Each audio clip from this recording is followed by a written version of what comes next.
Here's a new door panel for the Cadillac. Much stitching all has to be done by hand because I used hardboard, and I certainly don't have a machine that can stitch through cardboard, which is what it was originally placed on. I'll show that in a minute. I've made it slightly different. I've changed the color, of course, because the interior will be gray now more than brown. It had a vinyl piping here instead of cloth. I changed it to cloth just to contrast with the panel. And then the bottom is black with the polished stainless steel strips. And then it has a foam piece here to round out the bottom of the panel. So that took me probably 3 days to make. There are just under 1,000 holes that I've had to drill in here. All of them about 3/16 of an inch apart. Because there's stitching here holding the panel on, stitching here, here, here, and then here. These cardboard strips give it a relief, and then the stainless steel holds it down in between, and then it has the rounded foam strip here, and then it has to be wrapped around and hooked. So just under 1,000 holes, all hand stitched. This is what it looked like originally. Brown, of course, all ratty, but sitting on a piece of dense cardboard for me is a little tricky to get. It becomes quite expensive by the time it crosses the border, that kind of a size. But there's the vinyl on the bottom. You can see the lines for the 3 strips. There's the piping here between the top and bottom portions of the panel. Might be a little more obvious here on this one. There's the strips. And then there's a foam piece that goes in here. Here's the original. So what I did was I took some 3/8 weather stripping foam and I cut it in half. That seems to work fairly well. I wanted a 1/2 inch, but I couldn't find any. No building supplies locally have it. So that's what it looks like. Pretty happy with it. I think it should be good. I can't put it on yet, of course, because the vent windows, I don't have the rubber for them. And they are a hand crank vent window. Chev may not have used that, but Cadillac did, and I suspect Oldsmobile and Buick as well. Pontiac is kind of debatable.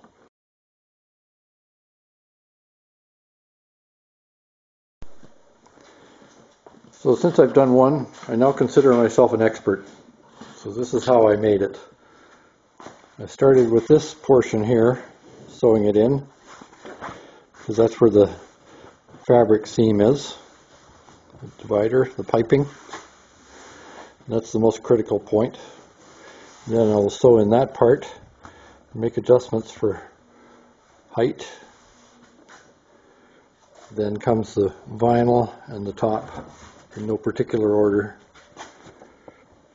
To duplicate the padding that was there, I have 2 layers of 1/16 quilting padding, and I forget now what this is called. It's like a fiber batting for quilts as well. And I've done that throughout. And then this portion, I just used the batting, single layer, and then it has 3 cardboard strips with the stainless steel. So this I'm sewing through 1 stitch at a time, and I will come back the other way afterwards and loop it back again. Since I don't have a machine, that's what has to be done. And now I will start on this side and go this way as far as I can. I'm using Gutermann upholstery thread. It's fairly strong. If I pull off more than 6 feet though, then it really starts to knot with itself. It becomes quite frustrating. So I just I double it over, so it gives me about a 3-foot piece of thread, and then I loop it through as much as I can and then tie it off at the back and then start again with the next piece. There's the first pass. This is all sewn in now on one string. I have to put the second string in underneath yet. Loop it in the opposite direction. And I think what I'll do after that is I'll attach this one. Last time I attached this one first. I think I'll do this one to stop it from flopping around. And then I'll move on to this.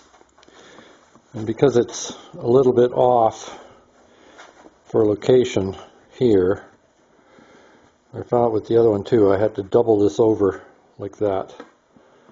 But it's hidden by the metal strip, so that's not a problem. It's just made a mistake in measuring, cut it just a little too big. I could split it all out and re-sew it, but I found that it was just as easy on the last one to just fold the seam over, start in the middle, fold the seam over, and work in both directions, bring it back. This is probably a better shot than I had before of the door panel. I haven't cut the holes for the window winders yet, but I will wait until it's actually attached and I have the winders to show me exact locations so I don't get things off of location. And so that should be about it. That one looks pretty good, I think. So I've stitched both directions from here out to the end. I've started coming back on this side, roughly around here that the thread has finished. And so I will start a new thread. And then I still have to finish this side over to the end. This is hidden by the molding that goes around the window opening. And then this will wrap around and I'll staple it on the other side. So that'll all be hidden. It'll just be this nice panel with the piping, and then I will adjust this one to tension it out as well, and then the final bit is the vinyl down at the end. Not sure why it's having so much trouble focusing, but and then after I've done this panel and adjusted it properly, then I will do the vinyl on the end and the 3 strips that go on it, one wide one here to cover the seam, and then wrap around the bottom and tension it.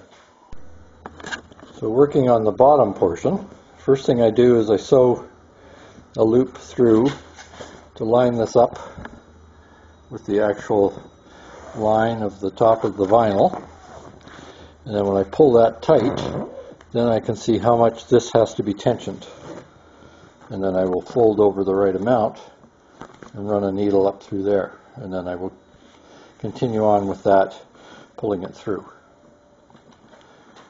Worked on the previous one, see if I can repeat. This is the door panel so far, the driver's side. I put the one stainless steel trim on, polished it before I put it on, of course. It's a lot harder to polish it afterwards. So this is the vinyl for the base.